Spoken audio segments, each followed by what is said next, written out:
वो हमारे उम्मीदवारों को सपोर्ट करें। वो चौधरी साहब खुद बात करेंगे। इसके बाद मैं चंद बातें आपसे अर्ज कर दूं। पिछले एक हफ्ते में चंद सजाएं और फैसले आए हैं और इन फैसलों को मुआजना नवाज शरीफ के फैसलों के साथ और भुट्टो के फैसलों के साथ किया जा रहा है। मियां नवाज शरीफ का फैसला बेटे से तनख्वाह ना लेने का था। वहाँ पे तो हमें कोई स्टे नहीं मिला। वहाँ पे तो कोई किसी का कोई ट्रायल जो है वो कालादम करार नहीं दिया गया। वहाँ पर तो मॉनिटरिंग जज थे। वहाँ तो इतवार की भी छुट्टी नहीं होती थी और उसके बावजूद वो सजाएं हुई। कभी भी अदालतों में पर तहफ़्फ़ुज़ात होने के बावजूद ना नवाज शरीफ जत्था लेकर गए, ना नवाज शरीफ पेश होने से कतराते रहे और ना कभी हीले बहाने बनाते रहे। फॉरेन फंडिंग था, 8 साल स्टे चलते रहे, 8 साल। उसके बाद साइफर था, 2 दफा उसके ट्रायल्स कालादम करार दिए गए, स्टे होते रहे। तोशा खाना था, उस पर बार बार स्टे और बार बार उसके ट्रायल में रुकावट डाली जाती रही। इमरान खान ऐसा लाडला है, ऐसा लाडला है कि उसको सहूलतकारी जो है वो जारी रही और आज के दिन तक भी जारी है। यानी ऐसा आदमी जो कि सजा याफ्ता हो मगर उसके पास जेल 5 स्टार है, उसकी अपनी मर्जी की जेल है। वहाँ पर उसको एक्सरसाइज मशीन चाहिए, वहाँ पे उसको देसी मुर्गा चाहिए, देसी घी चाहिए। वहाँ पर जज साहिबान कहते हैं उसके लिए छोटा है। और यहाँ पर साबिक वजीर आजम, वो उनके पूरे लेटने के लिए भी वो पूरी जगह नहीं थी। और यहाँ पर कई कई बैरकें तोड़वा कर उसको पूरा वीआईपी 5 स्टार जेल बनाकर पेश किया गया।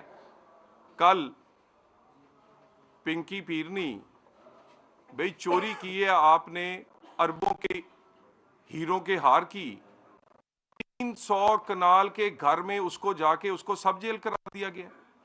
मरियम नवाज हो या आसफ जरदारी साहब की बहन, क्या वो किसी की बेटी नहीं थी?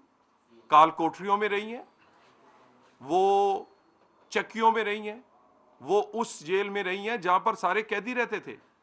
वहां पर तो कोई सहूलत नहीं दी गई। वहां पर तो यह भी कहा जाता था कि एसी उतरवा दिए जाएंगे, घर का खाना जो है वो जा नहीं सकता। यहां पर सुबह सुबह सबसे पहले जज साहिबान पूछते हैं कि जी मेन्यू क्या है, जी खान साहब क्या खा रहे हैं, क्या पी रहे हैं। कौन सी सहूलत उनके पास नहीं है? जिनके पास जेलें भी 5 स्टार हैं, जिसकी घर वाली यानी है तो चोर, लेकिन चोरों के लिए अगर आपने 300-300 के घर के जो महल हैं वो उसको जेल करार देना है तो सजा देने की जरूरत ही नहीं थी। ये सजा दे के तो आप बाकी लोगों को क्या बताना चाह रहे हैं? बाकी इस सारी सजाओं के पीछे अगर कोई कह रहा है कि हमारा सियासी फायदा है, हम एक ही बात पे बार बार ये कहते रहे हैं कि लेवल प्लेइंग फील्ड हो, किसी को लाडला ना बनाया जाए, किसी के साथ यहां पर हमें चुन चुन कर नाहल किया गया, काल कोठरियों में डाला गया। और उसके बाद और दूसरी साइड पर जब ट्रायल शुरू होता है स्टे होता है, जब ट्रायल शुरू होता है कालादम करार दिया जाता है। और अगर सजा हो ही गई है तो उसके बाद आपने उनके घर को सब जेल करार दे दिया और घर भी 300 कनाल का। बात यह है, ये इस तरह की सजाएं जो हैं ये सियासी तौर पर लोग कहते हैं हमें इसका कोई फायदा होगा। हमें इसका कोई फायदा नहीं है। हम बड़े क्लियर हैं। इलेक्शन कमीशन इंतहाई कई जगह कमजोरी दिखा रहा है। आज भी जो इनकी पार्टी के लोग हैं वो आज भी वो सजा याफ्ता होने के बावजूद उसकी तस्वीरें, उसका तमाम चीज़ें जो हैं वो सारी चैनल्स पे और हर जगह चल रही हैं।